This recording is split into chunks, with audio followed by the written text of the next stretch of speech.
Welcome to the podcast. If you'd like to listen to an ad-free version of this episode and all of our episodes, then search True Crime Today Premium Plus on Apple Podcasts and press subscribe. That's our premium channel where all of our ad-free and advanced episodes live, all in one place. True Crime Today Premium Plus. Search it on Apple Podcasts and press subscribe. Even try it for 3 days free.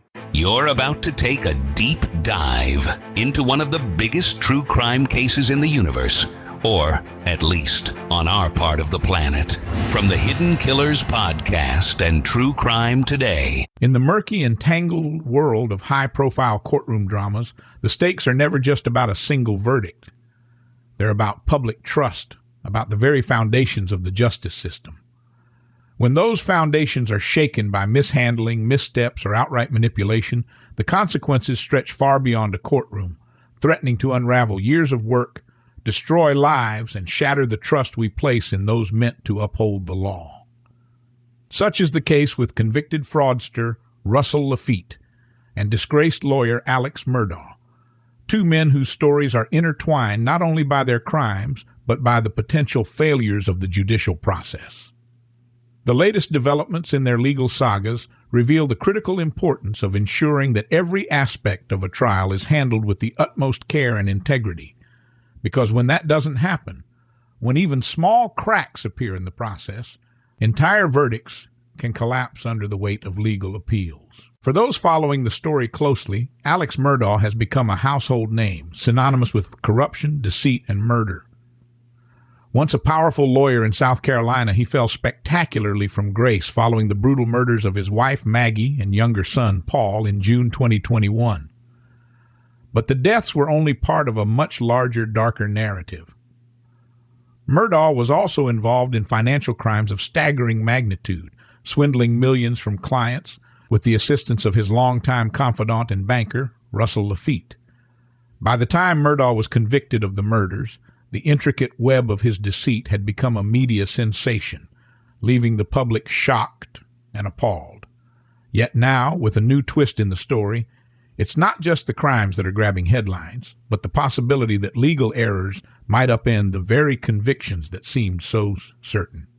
This brings us to Russell Laffitte, who was convicted in November 2022 of bank fraud, wire fraud, conspiracy, and misapplying bank funds.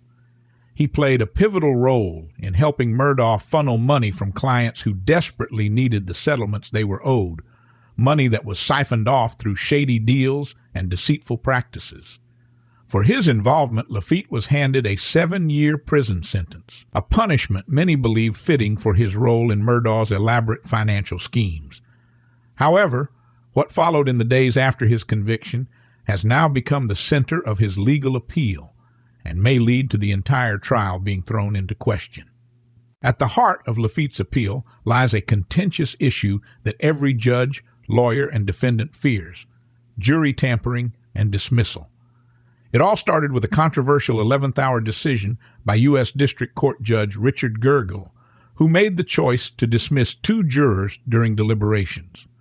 The jury had already been deliberating for 9 hours when Gergel received notes from 2 jurors expressing concerns. One juror stated that they needed antibiotics, feeling pressured by the situation, while another revealed they were struggling with anxiety, rendering them unable to make a clear decision. The judge's refusal to let the jury take a break or return to deliberate the following day, as well as his decision not to arrange for the needed medication, quickly became the focal point of Laffitte's motion for a new trial. And this is where things start to get messy. Instead of following what Laffitte's attorneys argue was proper legal protocol, Gergel made the decision to replace both jurors with alternates, without consulting the defense or allowing them to object. It was a move that immediately drew criticism. Gergel had left the courtroom with the ominous words, "I'm going to take action." Fair enough? Everybody happy with that? It was far from happy. When he returned, he announced that both jurors had been dismissed and replaced. Less than an hour later, Laffitte was found guilty on all counts. Now, the U.S. Fourth Circuit Court of Appeals is tasked with determining whether that decision and the entire trial was tainted by Gergel's actions. During oral arguments before the appellate court, Judge Toby Haytens questioned the judge's decision to dismiss the anxious juror without consulting Laffitte's attorneys. He described Gergel's statement about taking action as fatally ambiguous, suggesting that such a vague declaration from a judge in a moment of such importance was, at the very least, improper. Meanwhile, Judge Stephen A.G. seemed to agree, pointing out that while Laffitte's legal team was present for the initial discussion about interviewing the jurors, they were not clearly involved when the ultimate decision to dismiss was made. To fully grasp the implications of this, it's essential to understand the role of the jury in the American legal system. The jury is meant to be an impartial body, the final arbiters of guilt or innocence. Their role is sacrosanct, and any interference with their process, be it through dismissals, tampering, or manipulation, can undermine the very foundation of a fair trial. That's exactly what's at stake here. If the appellate court sides with Laffitte, his conviction could be overturned, leading to a new trial. And if that happens, it will serve as a stark reminder that even the most damning evidence can be rendered meaningless if the judicial process is not handled correctly. But Laffitte's case isn't the only one tainted by potential jury-related missteps. Alex Murdaugh, the man whose crimes captivated the nation, is facing his own appeal, also rooted in jury tampering allegations. In Murdaugh's case, the focus is on a former clerk of court who is accused of trying to sway the jury against him. Murdaugh's defense has argued that the clerk was part of a larger conspiracy to rig his trial, a claim that, if proven, could lead to the shocking possibility of his double homicide convictions being vacated. It's a scenario straight out of a legal thriller, but it's playing out in real time, and the consequences are monumental. If either of these men, Laffitte or Murdaugh, wins their appeal, it won't just affect them. It will send shockwaves through the legal system, raising questions about how many other cases could be tainted by similar issues. The possibility of retrials looms large, dragging victims and their families back into the courtroom and forcing them to relive the trauma all over again. In the Laffitte case, the appeal isn't just focused on jury dismissals either. Another point of contention is the issue of restitution. At sentencing, Judge Gergel ordered Laffitte to pay $3.5 million in restitution to the victims of his fraud, but waived the interest payments. Prosecutors now argue that this decision was incorrect, given that Laffitte has $10 million in assets and $5 million in liabilities, a clear indication that he has the means to pay. Though the government failed to object at the time, they now contend that this oversight should not be held against the victims, who deserve to be fully compensated for their losses. This raises yet another issue about the fairness of the trial and sentencing process. If the court sides with the government on the restitution matter, Laffitte's financial punishment could increase significantly, placing even more pressure on the already embattled former banker. But beyond the dollars and cents, the real issue is whether the trial was handled properly from start to finish. As with many high-profile cases, the court of public opinion has already weighed in on Laffitte and Murdaugh. To many, these men are guilty, deserving of their sentences, and the public scorn that has followed them. But in the legal system, things aren't so simple.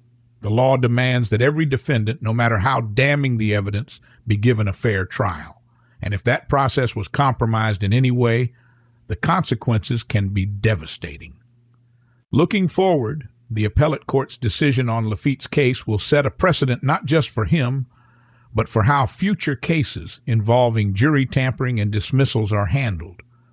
Will the court determine that Gergel's actions were justified, or will they rule that Laffitte's rights were violated? Either way, the outcome will shape the legal landscape for years to come. Meanwhile, Murdaugh's appeal, with its claims of jury tampering, raises even more troubling questions. If the allegations are true, it would indicate a level of corruption that goes beyond the courtroom and into the very institutions meant to uphold justice. It would mean that Murdaugh, despite his horrific crimes, may not have been given a fair trial, a reality that could lead to the unthinkable, a new trial, or even the vacating of his convictions. The Murdaugh and Laffitte cases are cautionary tales, not just about the dangers of crime and corruption, but about the fragility of the justice system itself. when rules are bent or broken, when jurors are dismissed without proper cause, or when court officials engage in misconduct, the entire process is at risk. And when the process is at risk, so too is the trust that the public places in the courts. In the end, the law is only as strong as the people who uphold it. And in these cases, that strength is being tested in ways that could change the course of justice forever. In a world where the darkest secrets lie just beneath the surface. So they said it was an accident, but the evidence says otherwise. Where hidden killers roam, unnoticed, in the shadows. I think you would definitely be looking at a blend of toxic, very bad narcissistic personality traits, and they will be vengeful and possibly resort to violence. Join Tony Bruschi as he uncovers the truth behind the most chilling cases. They said it was an accident, but the evidence clearly says otherwise. Each episode, we dig deep into the minds of those who commit the unthinkable. To your point on narcissism, he thinks in his own mind how witty he is. Yeah. But he lost that jury. I was done with him in 2 minutes. From unsolved mysteries to infamous crimes. Geez, you've just talked about how you've taught yourself how to do everything under the sun. I bet you did a YouTube video, how to best kill somebody with a knife. Hidden Killers with Tony Bruschi takes you where few dare to go. How does someone with such a dark secret go unnoticed for so long? With multiple new episodes every single day. We're not just telling stories, we're seeking justice. Listen now on Apple Podcasts or wherever you get your podcasts. Just search for Hidden Killers with Tony Bruschi.